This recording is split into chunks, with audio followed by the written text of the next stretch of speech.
Seth, I want to thank you for coming to camp. My name is Thad Johnson with ABC, and I'll be doing your pitching lesson here today.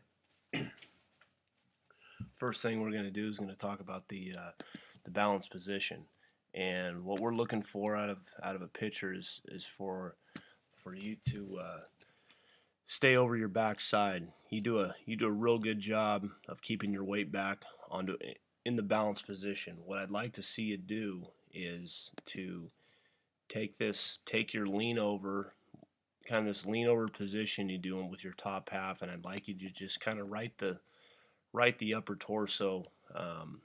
Go ahead and sit a little bit taller or stand up a little bit taller above your waist. This is gonna it's a little bit more comfortable position because what's gonna happen is unless you're throwing from underneath, throwing from the submarine motion, this is really a bad position to get into.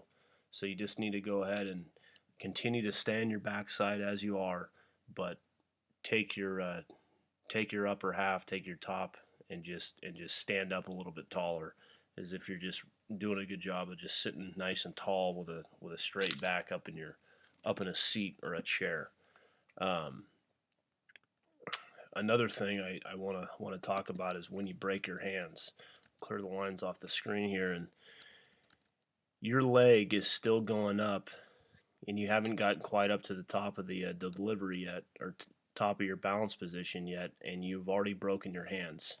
Now you need to understand, Seth, that the pitching delivery, you want to work from the ground up. Okay, so everything, your lower half is going to always be slightly ahead of your top half, and in this case, you're breaking your hands before you get to full height on your leg lift, which means now you want to start moving forward. Okay, and your delivery is going to get out of whack. So what you're going to find is this top half is going to be well out in front. Your brain's going to recognize it, and it's going to want to shorten it up. You're going to want to shorten up your top half. It's going to tend what it's going to happen is going to tend the top half to slow down, and as the lower half catches up, the top half it's almost going to come to a stop, and it's just going to be problematic. So as we lift, keep your hands together until you get to the top. Once you get to the top with your leg, then you can break your hands, and then you go. So we move on to the directional phase, and this is exactly what you see right here. Your top half is now stopped. It's staying back. You still haven't righted yourself yet. Your glove is in a bad position here, already tucked to your shoulder, tucked to your chest, when it should be. Your glove at this position should be carrying itself out with your foot. I always like to see the foot and the glove being in line with each other all the way up until the point of foot strike, or the loaded position at this position right here. So once again, you see that your glove is well behind your front foot. Okay, and just what I was talking about, at foot strike, your top half, okay, your chest is already starting to open up, and your hips are still closed. Okay, so what happens is now your top half still is in front of your lower half, and something's going to have to give. You're going to have to speed up something or slow down something, and you want everything to just work somewhat together. So to back up, just to kind of review, we want to make sure that from the balanced position, we keep our hands together before, all the way up until the point we get to that full leg lift. You want to keep your upper torso nice and high with it. Get your chest up a little bit and get rid of this crouch that you're in. And what that's going to allow you to do is going to allow you to keep your front side. When you break your hands, you're just going to sit heavy on your back side. You're going to keep your glove and your foot, your glove and your front foot together all the way through the delivery.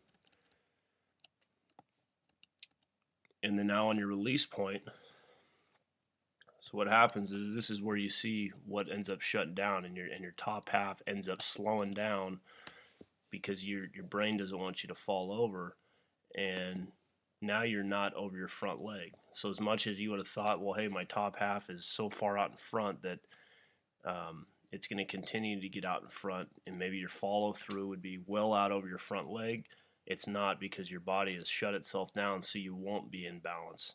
And as you can see, your foot is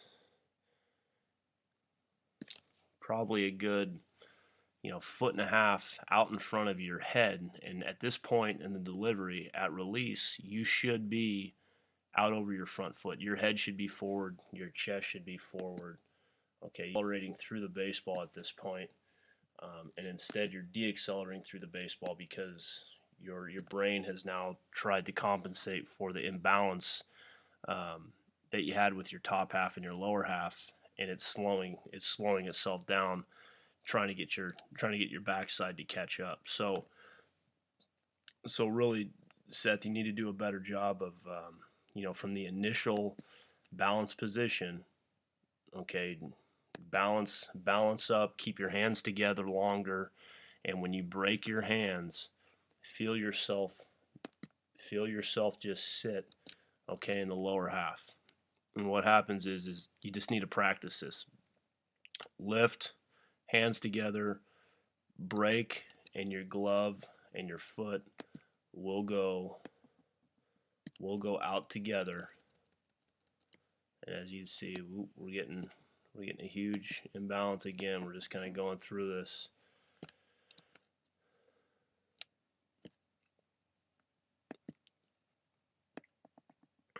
So it should just be those 3 lines on the page should be all parallel, all up and down with one another as you work your way forward. A great drill to do would just be a T-line drill, okay, or a loaded I call it a loaded sway drill. But you can just give yourself a T-line in the dirt. Make sure that your feet are in line with home plate. You're not open. Typically, guys that work like you do will tend to be either closed off or opened up, and you're just a little bit open on your stride. So you want to get your foot on the line, and then what you're doing is you're putting all your weight. You put your hands together. And your top half is just going to rock back and then rock forward, rock back and rock forward. And as you do this, you need to get that glove out there in line with your front foot when you separate your hands. And your brain, you're going to start feeling that weight shift back and forth. And then what I want you to do is I just want you to leave your back foot on the ground at release. Okay, don't even let it drag, and just work on getting your chest out over your front leg. Okay, it's a great drill to do. You just do it all from the loaded position, which is this position right here at foot strike, when your left foot hits the ground. Feet spread apart, in line with your target.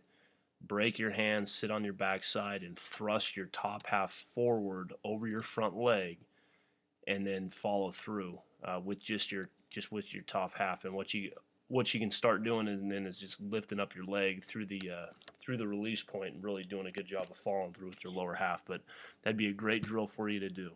Seth, I want to thank you for coming to camp. I hope you learned a little bit here today with this lesson, and I hope to see you at another camp along down the road.